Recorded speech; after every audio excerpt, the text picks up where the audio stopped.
What is up, wrestling fans? This is Kayfabe Chronicles, and I am your host, JB. Well, this week we're not going to be doing a live stream. Like I said, I'm not going to be in the studio per se. I got some other things I'm taking care of, but I figured this video idea has been kind of hankering on my mind for quite some time now. It's been a popular thing that a lot of other channels do, but like I said, I've been doing this channel for just under 3 years now. Once again, thank you guys so much for sticking around as long as you guys have. So I figured, why not go back and rewatch some of my earlier work and just see where we've come from, like just see how it looks, what kind of styles I did back then. Like I said, I really haven't watched a lot of my older videos in quite some time now, so I figured it'd be something fun for us to do, just kind of sit here as a group, per se, and just watch and just kind of go over it. So, yeah. So I figured, why not start from the beginning? So today we're going to be watching my NXT TakeOver Brooklyn 2 review. Said I put this up, I said 2.5 years ago, right after that event happened.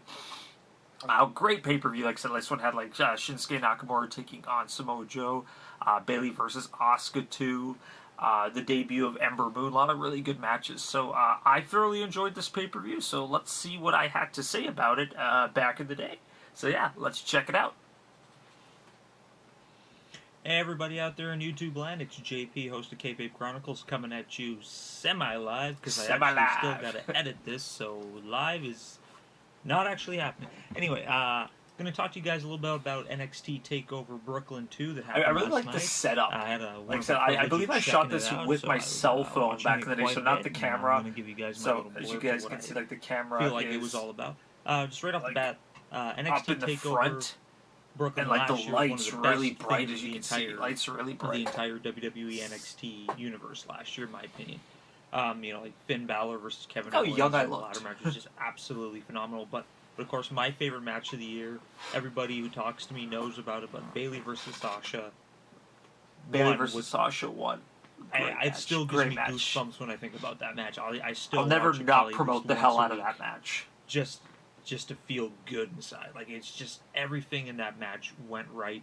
It was great on both of the girls' behalf. So, like, just NXT TakeOver Brooklyn just blew my mind into a new universe last year. So, like this year, here's hoping it was going to happen again.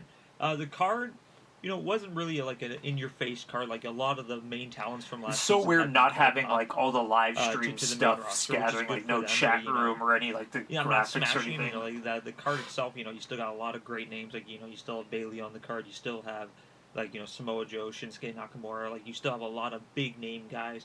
And I'm glad that everybody kind of had their moment to shine on the card. So right up at opening contest, we got No Way Jose against Austin Aries. Okay. Austin Aries is one of those guys where I think he's really being Miss Austin Aries, man. I think WWE really dropped the ball in regards to him. Like, well, not just NXT. It's like they just had so much potential. Like, yeah, like one of the best, and not getting any, like one of the best, like long-term wrestlers, like in the palm of your hand, and you're just like, let's just make him fight cruiserweights and not win the title ever. Has like his one match against Samoa Joe, and then stuff happens. So, like, Austin Aries has been kind of on the losing side lately, so with this match, I feel that if he was to lose again, it would bury him to sub-mid-card. Like, even, fully agree with that. Losing to No Way Jose really did make... That would be stupid. I remember, he doesn't lose. I remember that, but... No Way Jose, I really like what he kind of has going for him. I like the whole party aspect. I think that they're I changed my mind quickly like after Adam that. Rose 2.0, and I'm not really No Way Jose. why they would want to do that. You're poopy then. Like Adam Rose, poopy now. Like, as Kruger, he was really great. I really enjoyed him in that. But just the whole Adam Rose thing, I never really fully understood. Like the whole party thing where he comes out with like upcoming wrestlers as his rosebuds. But with this, from what I could see, the people that were in the conga line were fans. I don't know. I really didn't get a good view of it. It wasn't. It was kind of blurry for me actually. Just my eyes aren't doing too good as of late. I've had them checked. They're good now. So, they're better. But push that aside. So the whole Adam Rose thing, I'm not really getting. Austin Aries came out with his Wade Barrett cape, I guess. All the power to him for rocking the cape. I've always been a fan of wrestling. I like when Neville had a cape too. That was pretty good. Match itself, wasn't overly phenomenal. Like each one of them had their had their pluses, had their minuses. You know, there was like a lot of, one guy does one move, the next guy does another move. It wasn't really one-sided. It was really cool to see, No Way Jose kind of break out of the last Chancery. Austin had him locked into it, and, No Way Jose is he's a big dude. Like, he's really tall. He's got the long arms. But also, Austin Aries really isn't a big guy. Yeah, I was about to say, Austin Aries isn't a large guy, so anybody is the same size. Everyone's huge compared to Austin Aries. Side. Yeah, so it was cool to see him kind of break out of that.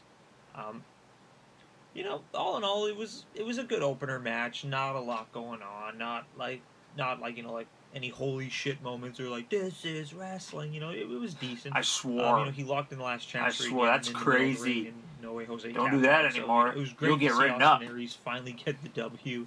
I've been waiting so freaking long for it. Yes, he did beat Baron Corbin, but that match, in my opinion, was actually really, really sloppy. But yeah, as most Baron Corbin matches are. It was a good way to open. Good to see nothing's changed. Nowhere actually, near the mind-blowing escapade that these men can possibly put on, but it's a solid 6 out of 10 in my opinion. 6 out of 10 for the graphics. Should I go back to the graphics? It was really cool. Let me know in the comment section below if I should put the screen grab, if I should grade the matches. Let's go with that. His usual suit and no shoes, which is cool, I guess. No, I'm a big Hideo Itami fan. It was good to see him back. Yeah, speaking of guys they dropped the ball with, really Hideo definitely on the uprise to get another huge guy they had in the palm of their hands, and then essentially they get dropped back down to where they were with before. Hideo. They kind of do become a figment of our imagination and a figment of the past, and a lot of people don't really remember them that well. So it was cool to see him come in. I really hope that him and Aries actually start a feud, because I think that both of them could work really well together, because they do have that would have been really good. Hideo and Aries would have been a really good feud. I do think that them it's too bad they didn't do that. One another will really spark a lot of stuff into the NXT. I had some good points back NXT then. Programming right now. I think the only thing that I'm not digging right now is the glare. Not liking the glare. Ember Moon, they've been really pushing her vignettes Ember Moon's lately. debut. I'm just gonna put this right on the table. All I could possibly think of when I saw their entrances was versus in a form of. Seriously, did they not even look at their costumes at all? The entire match. Back when I was hoping funny, was for the little toasty guy to come in the actually a corner good and joke. Yell something. All in all, it wasn't a mind blowing match. There was a couple botches here and there from what I could see.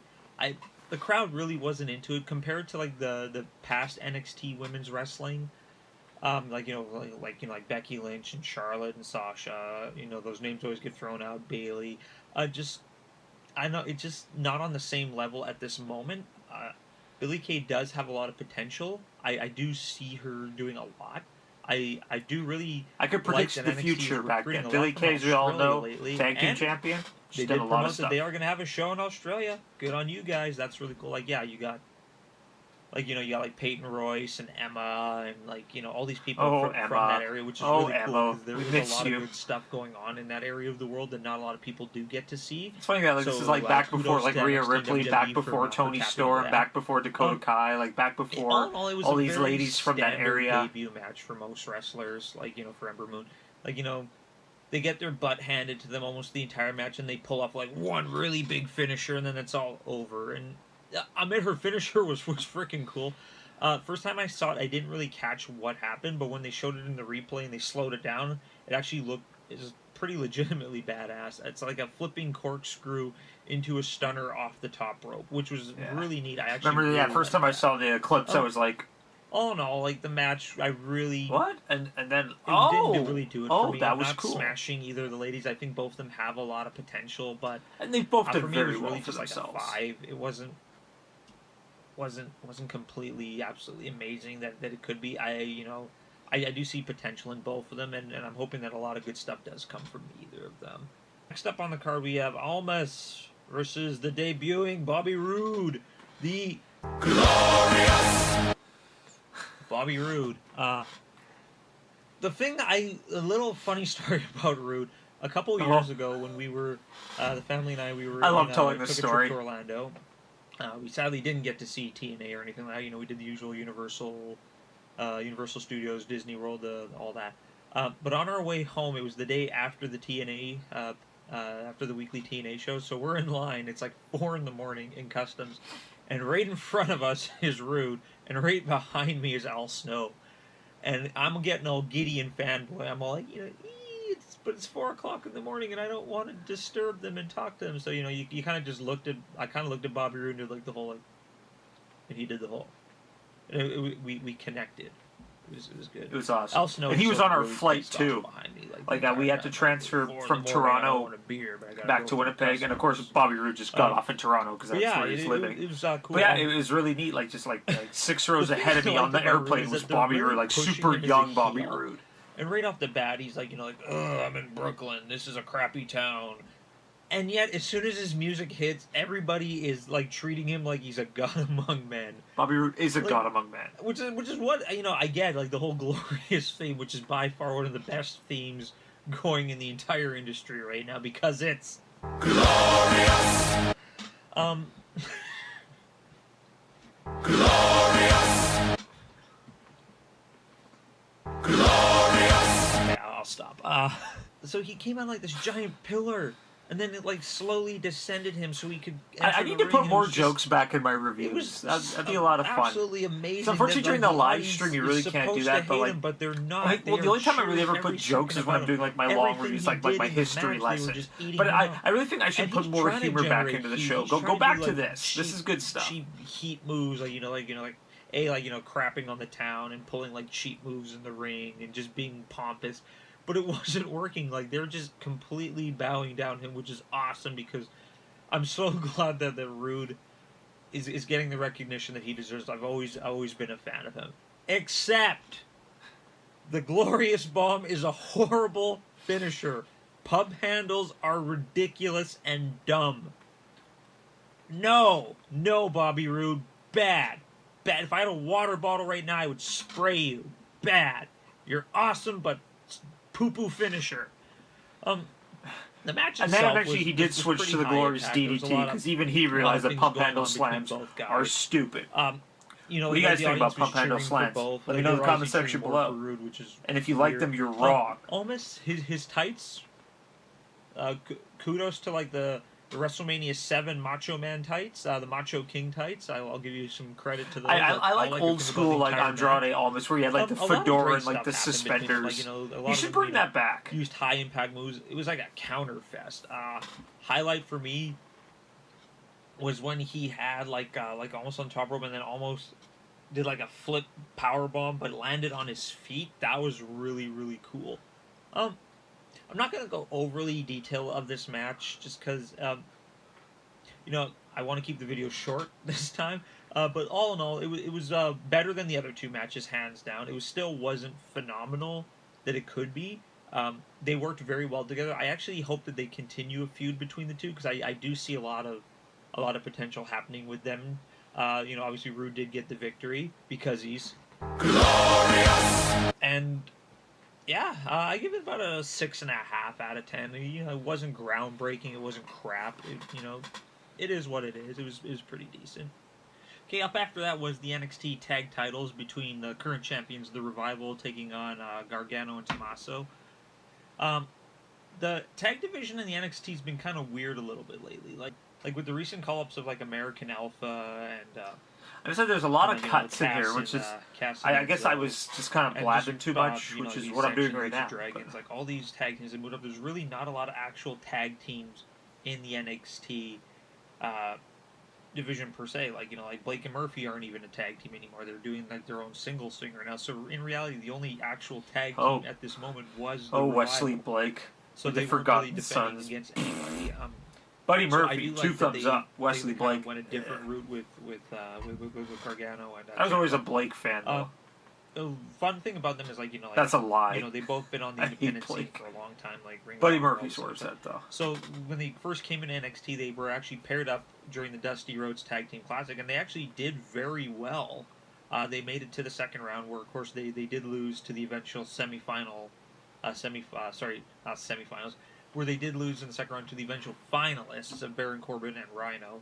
And it was a really solid match. Like, they had a lot of chemistry, and then they just kind of faded away, went their own path, and then they both came back during the Cruiserweight Classic, and they both met in the first round, which is one of the best matches of the actual. Seriously, yeah, like Johnny Gargano versus Tommaso Cruiserweight Classic, great match. It will blow your mind the way that they worked so well together. That figure why not bring them in as a tag team again, and so that's kind of their shtick going right now.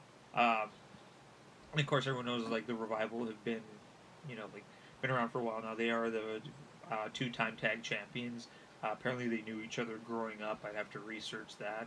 But yeah, so the match itself started off actually very boring for me, per se. It took a little while to get going. I'm not going to go into major detail, but I think about a quarter of the way through, it actually started turning into your standard tag team match that you want to watch. So, like a lot of cheap moves by the Revival, pulling like the blind referee.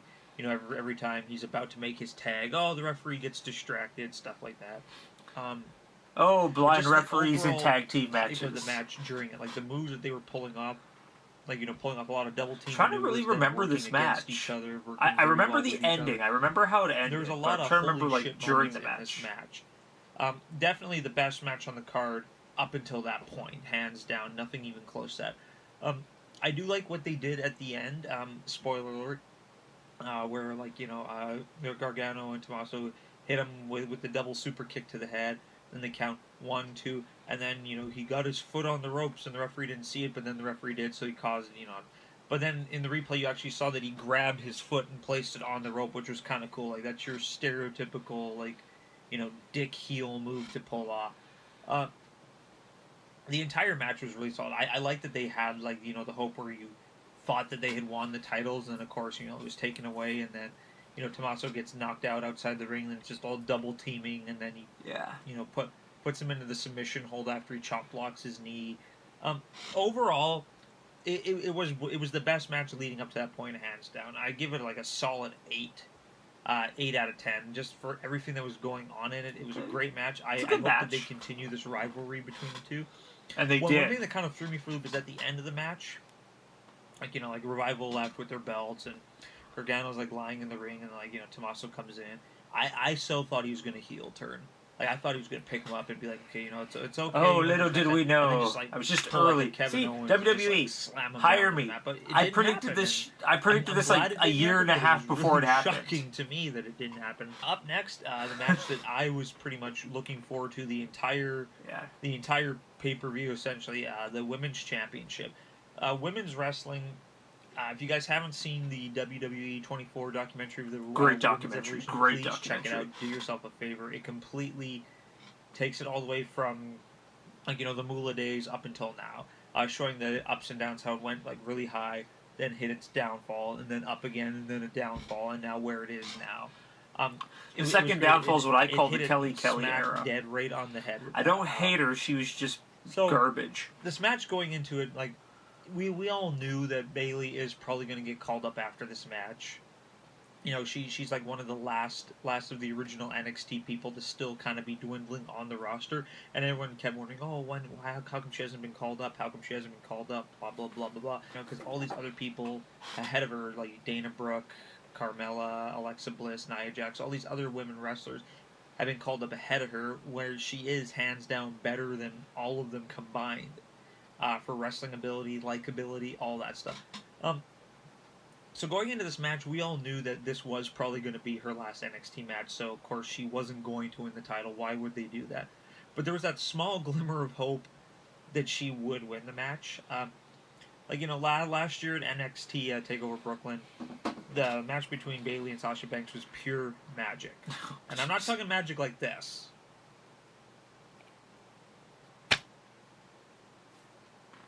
I'm talking Bet you didn't know I could do that, huh? Magic of... Yeah, no, I actually do quite a bit of card tricks, so maybe one of these days I'll post some videos. What do you guys think about that? But, should JP show you some magic tricks? Was great. It's gonna happen. I'll borrow the father-in-law's GoPro so we can get a nice and that view whole of match, it. Asuka pretty much... I need to throw more stuff like that into my videos. Why did I stop? Why did I stop? So going into this match, you figured, okay, Bayley's going to be able to You know, she's worked hard, she's trained, she's going to be able to take almost everything that Asuka can give her, and they did not disappoint. This match was just balls to the wall right off the bat. Balls to the wall. Women's wrestling. Each other complimented Double entendre. No one was really on the offense for super long. Like, one would do moves, the next one would do some moves. The audience was eating it up every single second. It was a good match. Really good match. Just like when she got her into the Asuka lock and then she managed to break out. That was really cool. Everyone really liked that.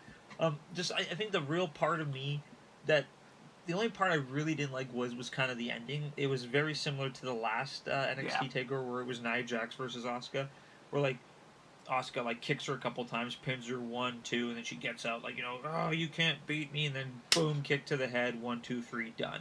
Exact same finish as that match.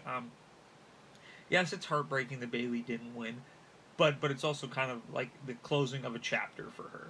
I love that the audience got right into it, cheering, like, you know, thank you, Bayley. She went out and hugged Sasha and Becky in the front row. She hugged Charlotte, who's also out there. She hugged her mom. She hugged Izzy, Bayley fan number 1, who her and her dad made it out to that show, which was really cool. If you're not really familiar with NXT, you really won't know who she is, but everyone knows who Izzy is now. She's just a Bayley super fan, and she's huge really wrestling cool. super She's fan. fun Like, to if you watch. guys don't know who gets she really is, into the matches, just get out from under a rock. Watch NXT, you'll understand. They were kind of passing the torch down, and I'm not even that old, but still, like, it's good to see like the younger kids getting into it, which is really good.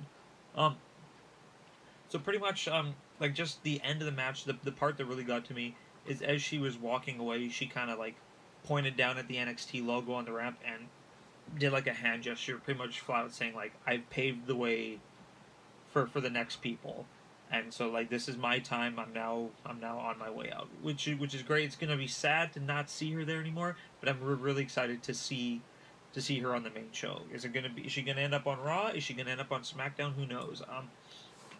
The thing that I'm really confused about with the whole split is there isn't enough women in the division right now to warrant 2 different. Even to this day, I'm still saying the same thing. Just like, I think put all the ladies on one show. Like, it's put all the it's just too diluted. It just doesn't make sense to have them had all the split. women on SmackDown then. Because like right now on Raw, so yeah, like 2.5 years later, they still haven't done it. And Paige. Like, there's really not a lot going on there. That's 4 people to contend for a title. And then, and Dana Brooke. Sorry, Dana. We love you, Big Mama Pump. That title's now been taken by Jordan Grace. On the SmackDown side, like, there's Jordan really Grace not awesome. a lot either. Like, so, if you guys haven't seen her on like TNA, just amazing. Sorry, Impact. She uses fans as weapons. Together on the same show, have so good, just so like good. A lot. I'm really excited though that the Dana Brooke is in the main title picture right now. It's long overdue. I think she's just super talented. She just throw my 2 cents. Everyone just craps on her. You know what? Solid match. They're gonna after Money in the Bank. They're gonna realize how talented she is. Close, but we all know what the best match of the night was, and that's ultimately the grand finale of them all. Samoa Joe taking on Shinsuke Nakamura for the NXT title. Holy hell. This match was just... It was all of that in a bag of chips. It was just like the opening, just like Nakamura coming down to like live violin music was really cool. Like the smoke and the lights and the audience just cheering it up, and like Samoa Joe coming out to his badass music as always. And just like everything that this match back when Samoa Joe was really feared too. They pulled out every single one of their move sets. Like every single move that these guys have ever done made an appearance in this match, and it was just words cannot explain how awesome this match was. It's definitely in my top for sure, in my top matches of the year. It's always good when some NXT matches make it into the top list, but yeah, this match was and now it's great. always the top is always Shinsuke, NXT. Because I'm biased. Got dominated. NXT's way better. But he pulled his strong style out and took Joe back. I'm just glad, like Joe hit him with the, Joe hit him with a muscle buster. He kicked out. He got him in the chokehold. He managed to escape that. Freaking Shinsuke hit him with a Kinshasa, and Joe kicked out. It took 2 of them to bring the big man down, and just I really cannot explain in detail how awesome this match is. You definitely just have to check it out. I gotta rewatch this 10 out of match. 10. It looks like I 10 really enjoyed out it. of freaking 10. Just This 10. match. It was just 10 with everything exclamation marks. that you could possibly hope for in this match, and it was definitely the match of the night. Of course, as you guys probably know by now, Shinsuke did walk away with the title. They're definitely going to have a rematch. This isn't a one and done kind of thing. Like, they're definitely going to have a match at the next event. So, all in all, compared to last year's TakeOver Brooklyn, in my opinion, not as strong. I'm unfortunately just like last year. I think just had a little bit more magic to it. I think all the matches at last year's were very, very above the standard setting. This one, unfortunately, it didn't really pick up until the tag team match for me. Granted, the 3 title matches were all solid, which is the way it should be. Title matches should never ever be disappointing. But yeah, this entire event was great. I'm looking forward to SummerSlam. I will be watching that again, and I will be giving you all my 2 cents on that. Looking forward to something. You'll never hear me say that now. So if you guys like the video, every SummerSlam please just hit the made like me button, leave disappointed. some comments in the bottom of the screen. Subscribe for more great stuff, and you can also follow us on Twitter using the 2 names down below. If you didn't like it, hey, you know what? You're all allowed to have your guys' opinion, so please let me know what you think in the comments. And I will see you all next time. Glorious! Oh, no, I won't give in till I'm victorious. And I will defend.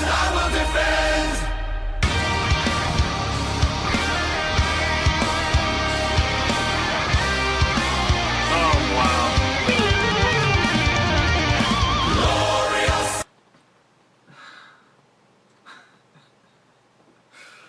Wow. So yeah, that was something. Overall, I see not tons has changed. Like I said, I'm still pretty charismatic in my opinion. I think that's pretty good. I had a lot of fun watching that. Definitely, I think I should definitely bring back the grading of the matches and more jokes. Definitely more jokes. I might go back to shooting the review like this instead of the live stream, possibly. Just because I know the live stream, there really isn't room to cut. There isn't really room to throw in like those visual aids or jokes or anything like that. Definitely won't be able to throw in some gloriouses and some ending credits. But no, that was fun. Really took me down memory lane. That was interesting. What did you guys think about that? Let me know in the comment section below, and let me know how you guys feel that I can improve the videos. Like, should we go back to that style? Should we keep what we're doing right now? Who the heck knows? And as always, if you guys like what you saw, make sure to crush like, hit subscribe, and click that bell notification for whenever we post videos. We go live every single Sunday night at 8 p.m. Central Time, except for pay-per-view nights where we will go on after the event. We go live Wednesdays right after NXT to discuss the episode of NXT, and we also throw in random videos throughout the week. And make sure to check out the Facebook page and our Twitter account listed in the description below. As always, this is JP from Kayfabe Chronicles. See you guys next time.